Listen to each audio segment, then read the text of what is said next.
What's going on, everybody, and welcome. Today on the show, we're going to be talking about Carmelo Anthony going to the Hawks. What exactly does that mean for his future and for his career as a whole? Um, Kyle, initial thoughts. Carmelo Anthony, an Atlanta Hawk for the moment. Obviously, he's going to be waived as part of the deal, but in exchange, the OKC Thunder get Dennis Schroeder and Mike Muscala, who's going to be going to the 76ers. And then the 76ers are going to be sending Timothy Luau Cabaret, the shooting guard, to them. And he's on a $1 million deal. In total, they clear about $69 million in cap space. It's a huge savings for them. They get Schroeder, who is a really good player. He's getting $15 million a year, so they're still gonna have to pay that, but still save $69 million in the process. And he's a starter on most teams, or on a lot of teams, and now he's gonna be coming off the bench to give them that support. Melo obviously is gonna be going to either the Rockets, the Heat, or maybe even the Lakers. So there's some options there. But what do you think about the trade as a whole so far? I like it. Mainly for the reason that OKC seems like the big winner coming out of this. They get a lot of money saved. For Atlanta, I guess it makes sense, that you get to get a first round pick, even though it's not a lottery pick, and, you get rid of Schroeder, which I like Schroeder, so I get that he didn't really want to be in Atlanta anymore, and they were looking to part ways with him anyway, Move but on to go Trey Young's. Atlanta's just got a rough road, and I don't see this really improving their rough road any. I just see it as, Well, they get a pick out. it was something. They get a pick out of it, and they were just gonna. They had the extra cap space, anyways. It's a lot of money. Yeah, It's a lot of money for But- an unprotected or a protected lottery protected But pick. if you think about it, they had a bunch of money that they were just not going to use. It was going to roll over to next year. From the Thunder's perspective, they had a luxury tax bill of about $150 million projected. Now that will drop down to about $88.8 million. So it comes out to about a total of about $61 million in savings from the deal. Yeah, it makes sense for I mean, them. That's a huge cap shed that they're going to save. They get Schroeder, who's a great player. If they wanted to save even more money, they wouldn't have gotten Schroeder, but that's part of the deal. And honestly, I think it's a good addition to the team. He's a very energetic player. Has a lot of starting time and experience. Yeah, I like Schroeder. I like, and he can come off the bench, which is probably what it'll do. I mean, you could move Westbrook to the 2 and just have Westbrook still essentially play the 1, but just add another point guard to do some playmaking. That makes zero sense. The best lineup that OKC had, and one of the best lineups all year last year, was having the lineup of having Westbrook, Andre Roberson, Paul George, and Steven Adams on the floor. Those four, when they were on the floor, was one of the top 4 lineups all year for every team across the league. Those four, their percentage of them scoring and their defensive rating was one of the best in the league. Roberson's one of the best defenders in the league. The scoring Westbrook and Paul George together was great, and then having a great rebounder and a good defender and a solid, just great center. Not great, but a solid center in Steven Adams. It was a great fit for that roster. Now I think the 4 will probably be taken up by whoever cares, like Jaren Grant or whatever. It didn't need to be Melo. And that was it really didn't need to be Melo, and I think that's why they moved on from him. Yeah, and that makes sense. Schroeder, $15 million for a 6-man quality level player coming off the bench. It's not too bad. It's a little steep. He's a starting caliber player. Yeah, starting caliber player, but I'm Coming saying off if the he's bench. coming off the bench, he's going to be in the running for 6th man of the year next year, but that's a lot of money to pay for that. Yeah, but it's part of the deal. But the way I look at it is they're essentially saving about $9 million a year, even with Schroeder's contract, like even with acquiring the $15 million a year through Schroeder, they're saving about $9 million a year than they would have had to if they were paying Melo, or if they would have waived and stretched out Melo. And $9 million a year, it's like, oh, it's not a lot. It's like, yeah, it's $9 million a year before it hits the luxury tax, and you're in the luxury tax, and that $9 million inflates to like $40 million. It's a lot more money once you get into that luxury tax, and then they got a repeater tax because they've been the luxury tax before last year. Yeah. So they're still paying a lot of money. Every dollar is a lot for that team. So yeah, they're still spending a lot of money.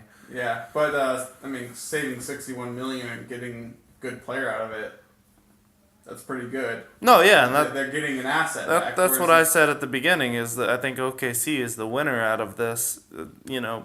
76ers, I don't know really how much positive net gain they made from this. I mean, not too bad.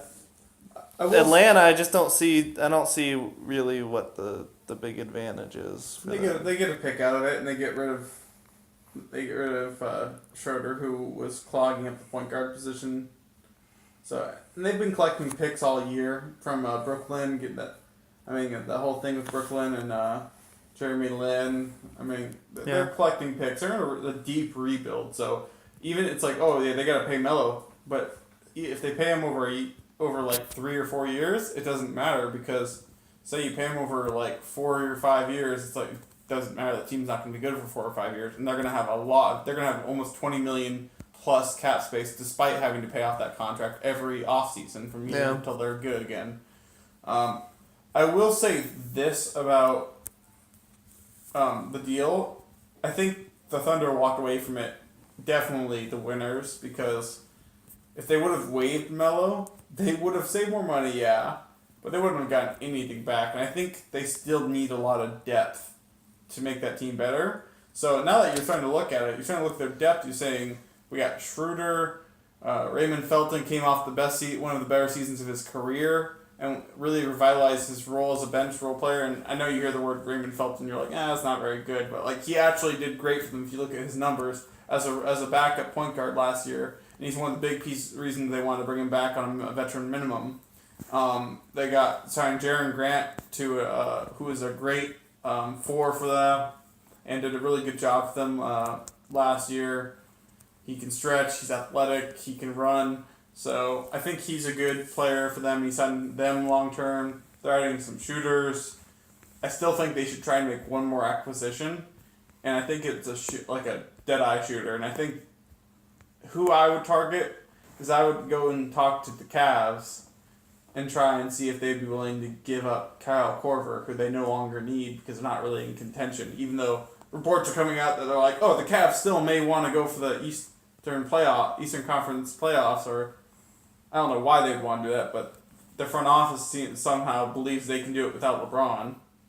So I don't know if anyone believes that except the front office at the Cavaliers, but I would go ask. I mean, getting Kyle Korver would be a good addition. They need the shooting off the bench, but now that you got Schroeder, you got a lot of offense. Yeah. No, I like the improvement to the depth for OKC. That's been one of their issues the last few years. You know who Schroeder reminds me of? He reminds me of Reggie Jackson. He's the same kind of player, the athletic, speedster, kind of scorer. Not really a great defensive player, but just gives you a lot of scoring. Not really amazing three-point shooter, but he can shoot the three relatively good. And he's just a really good speedster, slashes, and can some play make with the speed. Yeah, I like Schroeder's ability to pass more than anything. But he's a pretty good offensive player, decent defensive player. You know, he's all right. I don't think he's a big liability. No, I think he adds a lot to your depth on that team, which is something that they were lacking. Yeah, and they've been lacking that. You know, going all the way back. You know, to when Kevin Durant was still there. Yeah. So it's been an issue. The last time they had really good depth was when they went to the finals. Yeah. So it's interesting to see they clear the cap space. They're adding more depth. Nerlens Noel, Grant. Now you got Felton and Schroeder. I think you got some good pieces on that bench coming. Yeah. I think they made the best move that they could have, given that Carmelo just wasn't a good fit. Right. Now, as far as Carmelo is concerned, where do you see his targets for where he could play? I mean, there have been reports that said the favorite is going to be the Houston Rockets. There have been reports saying that he could go to Miami if he wants more of a primary role and he wants to be more of the primary scorer that he's always been in his career. Or he could go to LA still, but there hasn't been a mutual interest from LA's perspective. Yeah. I think it really depends on what Melo wants to do with this later stage in his career. Is he still someone who really wants a championship? He's never been super championship driven. That's never been one of his primary focuses. He's getting towards the end of his career, though, and everyone wants a championship. Well, that's probably the biggest thing on his... But I don't know if that's his primary motivation. So, I mean, if that is his primary motivation, then Houston makes the most sense. If he just wants to enjoy the later stages of his career, still be able to be the primary producer or a primary producer, and go for a fair amount of money, because he won't get very much with Houston. He'll have to sign lower. Well, to make things work out. I'd go with Miami if I was him. He's probably going to sign the veteran minimum, like $4 million or whatever it is, $4.6 million. Either way, it doesn't matter to him. I mean, he's getting waived and getting all $27 million that he had on that contract. Melo's not losing out. He's going to be walking around this year with still making the $27 million. And then getting the $4 million or whatever he gets on the new contract he signs with this team on top of the $27 million. Yeah, I'm just saying if a team offers him above veteran minimum, he's more likely, I think, to sign with that team. I think this, unless someone offers him like a $10 million deal like Miami, which they don't have the cap space to do that. No, I think they could offer him. They could offer him 6-7. But I don't think 6 or 7's really that big of a deal to him because he's already got his contract. It's more about where do you want to play. Right, and I'm just saying if he's more focused on just enjoying the later stages of his career, going someplace that maybe he prefers more from a lifestyle point of view, a place that... Well, Miami gives him the primary scoring option. And he that, will be the primary right. scorer on Miami. It's a great fit for him. It's a great area to live in. Right, that's what I'm saying. If that's his primary focus, then that's where he'll end up going to. But if he wants to win a championship, Houston's really the only option for him. Because I don't think LA is really in the running for a championship in the next year or two. I think they're more looking to the later end of LeBron's contract and trying to use the time before you get to those last 2 years on his contract to develop their young talent and to draft a few more pieces or try to acquire more free agents. I think so. I don't really. Their first door. Maybe. Their first window. Maybe. I just don't see them being a huge threat for at least a few years. So, if we're talking about just championship, I mean, Melo's really only option is to try to sign with Houston.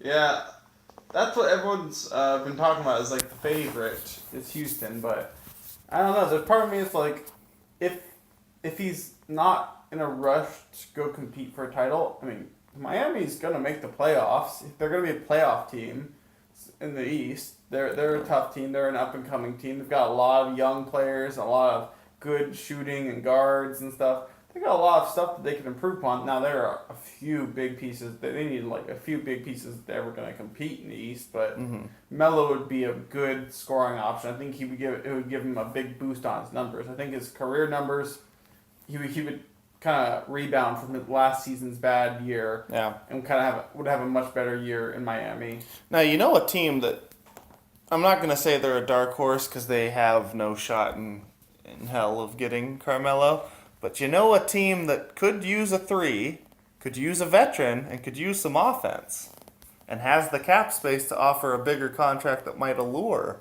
a Carmelo, the Sacramento Kings. Oh, no. I'm just saying, if the Kings threw out like a $15 million a year deal. It would stunt the growth of the players they have now. It's not a good fit. Not for Melo. They need a veteran. They need a veteran. They got plenty of veterans. Well, it depends, because I don't know if Randolph's necessarily going to stay. He's got a year on his deal. Yeah, but there's potential that they're going to trade him or look to shop him for value. That would be the smart decision, so I don't think that's going to happen. I'm just saying. You want to hear my dark horse team? It would be an interesting team to to consider. Let's throw that nonsense aside for a second. You want to know what my dark horse would be? I think this would be a very interesting fit. What if Carmelo went to Detroit to play with the Pistons? That's an interesting one. Because he could play alongside Blake Griffin, Andre Drummond, Reggie Jackson. They all. That's a slow team. Well, Reggie Jackson's a speedster. No, yeah. Andre Drummond's Drummond can fairly run the floor. slow. Griffin is a good dribbler and ball handler and passer. That's why he's kind of a passing big that can stretch now. The problem is Melo slows you down at the 3 position. That's kind of why. I mean, that's not why OKC was playing him at the 4. They were playing him at the 4 because you have Paul George also, and it's like where you're not gonna put Paul George at the 2 because you need Roberson for defense, and Paul George is a little big to guard 2s. And it's not. And honestly, Roberson can play 2 or 3. That's not really the point. But I think the reason. Yeah, but they weren't playing Melo at the 3 for a reason. Because he's the slowest footed 3. Well, not just that. At that position. Because they thought that was the only fit to put him on the team, and that's why it wasn't natural. And I think that's why he had the kind of production problems he had in Oklahoma. But I actually think that him going to the Pistons, even though he's a ball stopper, even though he's isocentric, would be really good because I think they need that extra scoring kick that they don't have. That's interesting. They lost James Inez to the Rockets, who was going to be their starter, who was a solid, just like across the board, good at everything, not like solid at everything, not great at anything, not good at anything really, just good at 3-point shooting, good at defense, good at passing, good at dribbling, good at everything. Mm-hmm. So they lost that. They have a hole there. Where you're going to put Glenn Robertson coming off an Achilles injury as your starting small forward? I don't like that. So I think Melo going to them is kind of dark horse, and I think because they're in the East too, I mean, it wouldn't be too bad of a team in the East. I think they could make some moves. I mean, okay, so I'm going to pick a serious dark horse and throw away my previous Kings nonsense. This one's probably just as unlikely to happen, but I think it would be very interesting. I'd like to see Melo go and play for the Nuggets again. They've got some cap space. They need a 3. He'd be a decent fit there, and it'd be cool to see him end his career where he started it. And there's some story aspect to it, but I view him more of as a Nick over his career, honestly. Right, but it would still be interesting, and they could use the 3. They could. They have some veteran leadership already, but they could use some... Huh? They don't need the 3. Yeah, they do. No, they got... The 3 is their weakest position. No, they got Will Barton. They have... Will Barton's not very good. Will Barton's a solid player. He's a great scorer. Okay. I'd rather have Carmelo. I would... not... Okay, I would say no, not for that team. The reason why is because that team does not fit Melo at all. They are not an isocentric team. They're a Golden State pass. I don't think Melo has to be isocentric. I think if he's the primary scoring option, I think he can play off ball.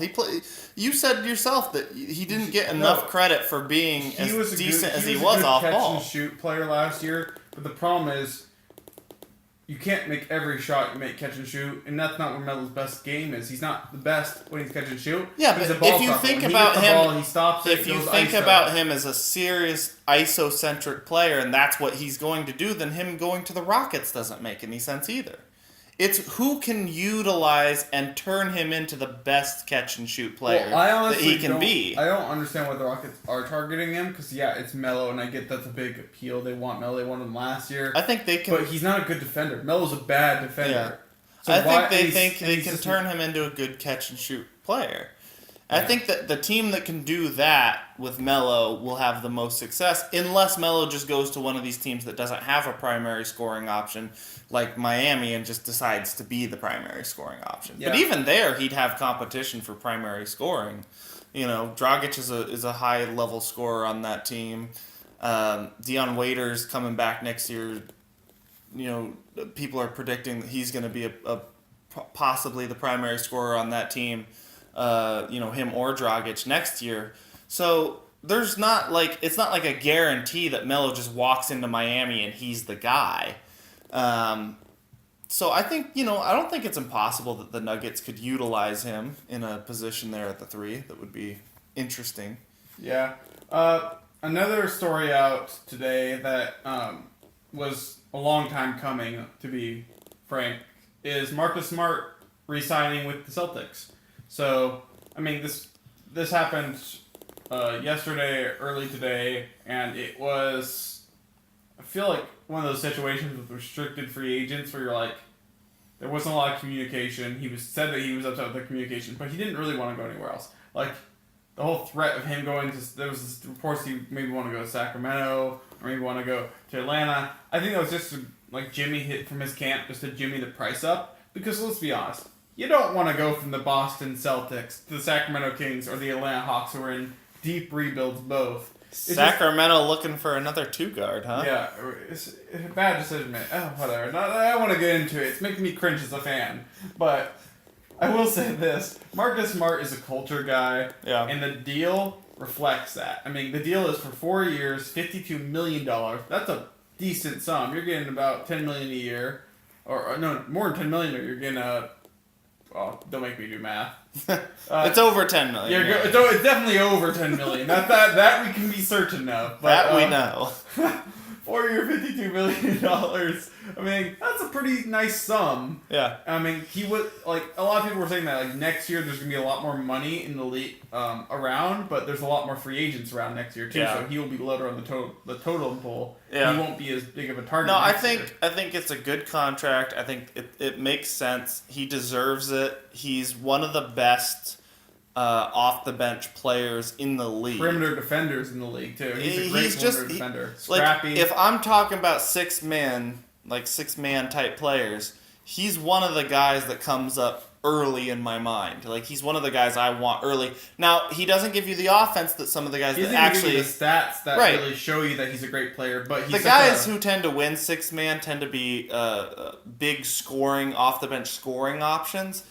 He's not that, but when I'm talking about just someone who is I want on my team to be my guy off the bench, he has the leadership attributes, he has the defensive, bulldog type of mentality, and like you said, his culture fits really well for the Celtics. That tough-minded culture, yeah. It makes sense for them, and I'm glad that they didn't try to, kind of negotiate him down and give him the minimum of what he's worth, because I think that it's worth when you got a guy like that that's a good culture fit for your team. He's just good for your team. It's good to pay those guys. Yeah, but what it does do is it does put them in the luxury tax, which they had not been in until this signing.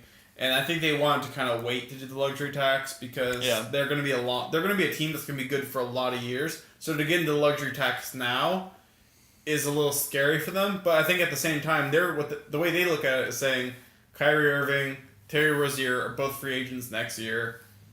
Yeah. They're both, so what if neither of them, you can retain either of them? What if Kyrie goes to the Knicks and then Rozier ends up getting a humongous offer somewhere else? You at least want someone to be at the point, and I think Marcus Smart gets you those statless stats, the ones that don't show up on the box score, but the ones that you can see visually. He's an eye test guy. He's fighting for every ball. He dives out of bounds. He dives for balls. He's getting rebounds over centers and power forwards, which is bizarre. He's kind of your rough guard. and tough, guards forwards as a he's kind of your guard version. He's kind of your guard version of Draymond Green. Yeah, he's essentially the guard version of Draymond Green. He's the glue everything guy. Yeah. Every team needs a glue guy who does everything that you don't see on the box sheet. He is the Celtics version of that. Yeah, and I think he's worth the money. He's definitely worth the money. And like you said, the luxury tax, I don't know if that's going to be a big deal for Boston moving forward. They have to retain some free agents next year. Horford, I don't know how much longer his career will last in Boston. He's been doing great for Boston. He has, but he's a much older player. As far as when you look at like the Celtics long term being in the luxury tax, for like the next 5 years or so, it's like it may just be a temporary issue that they have to deal with, and they could still clear space this year to get back under if they really wanted to. It'd be difficult, but they could try to do that. That's they may be able to get rid of they may be able to clear Marcus. I just don't think the guys they could clear they would want to. Yeah. Yeah, a lot of young guys on their roster, a lot of contracts that are actually pretty favorable. No, I think so you'd have to get rid of unnecessarily good guys just to clear space. I think want to do they'll that. just they'll stay in the luxury tax this year and just hope that it's a temporary problem that they have and not a permanent problem. Like what you see in OKC. Yeah, I think Marcus Smart is one of those guys that every team needs. I've said this before, but I think he is an unspoken hero for that team. And I think he's like, it's like Rondo, like Rajon Rondo is not talked about enough for how tough he gets in the playoffs. Everyone always says there's like this version of Rondo that comes in the playoffs. Well, it was with the Bulls. They were up against the Celtics that series last year. This year he was just fighting for every moment, and I think those guys he's a guy who looks I know will give you that effort, even though he has his contract now. I know he's just one of those guys who just wants to win, a real competitor. And I just would like if the Kings would have got him. He's one of those guys that we need, the culture guys, but... Who, Rondo? No. Marcus Smart. Oh. Yeah, again, I don't know how that makes sense for the Kings. We had Rondo at a time. I know. It didn't go well. He led the league in assists, but it was also with Cousins and I'm just saying I don't know if Marcus Smart was the best target for the Kings. No, it wasn't. It wasn't, but I mean, if you put him as backup, I think the Kings just basically you're going to target everyone because you know you're not getting anyone because the free agents don't want to come here. So yeah. We have $20 million. What are we doing with it? Nothing. Anyways, my Kings problems aside. Yeah. Now, the last thing I want to bring up today is DeMarcus Cousins and the Warriors, because now they had a press conference today and they've had this whole documentary coming out and stuff about DeMarcus Cousins and this whole fiasco that's been happening. All right. He's said multiple times now, no one offered him a deal. And now, there are things like, the Pelicans came out and said that's not completely true, but the way him and his thing said, there were no real deals. Like, if there was a real serious offer, he would have taken it. There's not a single team. Then his staff, his agent, and his guys started calling up started calling up teams and management asking if they would be interested in adding Cousins. And they're like, well, it's just not the right fit. There are certain things, I don't know if it's the attitude or if it's the injury or both. But, wow, when you have to call the Warriors and say, hey, I'll take a veteran minimum if you sign me. Yeah. That, and before people freak out too much about this whole Cousins thing, shame on the league for letting a guy like that go when you could. It's like, it's an injury. Yeah, but you could sign him on why not sign Cousins to a 2-year deal if you're a team that thinks what about the Miami? Why didn't they offer him a deal? There are so many teams that could have made a huge upgrade. If he does come back even 75% or 80% of the player he was before this injury, you're still getting a 20 per night guy. Yeah. This is the way I look at the whole Cousins situation. In real simple terms. If I'm a team and I'm looking at Cousins and let's eliminate the injury and it's just the attitude problem, I'm probably going to take that. I'm probably going to take that risk and take Cousins on. When you add in the injury with the attitude issues that Cousins had throughout his career. He's a 25, 26, and 12 guy. Yeah. He's a phenomenal player. I'd take him with just the attitude issues. Every team would. When you talk about, I don't know if every team would. I think there are some teams that would be hesitant. Every team but rebuilding teams who need to build good culture would. That's why the Kings got rid of him. I think when it's just the attitude, you'll take Cousins. When it's the attitude and it's the issue of this injury, which is very unpredictable. It's hard to predict how he'll come back. I definitely don't want him. I instantly going from I probably want him to I definitely don't. if he just had this injury with the type of player he is, and he didn't have the attitude problem, he would have gotten the deals he was looking for this free agency. Well, his issue, the problem was, is the injury was the straw that broke the camel's back, and it pushed teams that might have considered him with this injury to absolutely no way. Yeah. No, he did. In his defense, he did make lost strides with Gentry and Davis and the Pelicans, which is why I'm so surprised they didn't offer him anything. Because the sky was the limit. That team made huge strides during the playoffs. They were really an up and comer. I think they have a lot of upside right now. And adding Cousins, I thought the injury was a good excuse to get him on a discount. Yeah. But apparently they didn't see it that way, and they moved on. They decided to go with Julius Randle instead. It's a sad story. It's one of the stories like injury ruins contracts. Like Isaiah Thomas, now we see DeMarcus Cousins, and I just think it's, looking back on it, it's a really sad sight to see for these guys, like losing out on millions because of an unfortunate circumstance. Yeah. All right, that's going to do it today for us. If you guys like the video, make sure to subscribe. You can check us out on Facebook, Instagram, Twitter. Stay tuned for the next episode. More moves are on the way, more trades, more free agent moves. A lot more coming down the pipes. So we'll talk with you guys tomorrow on The Ryan Kai Show.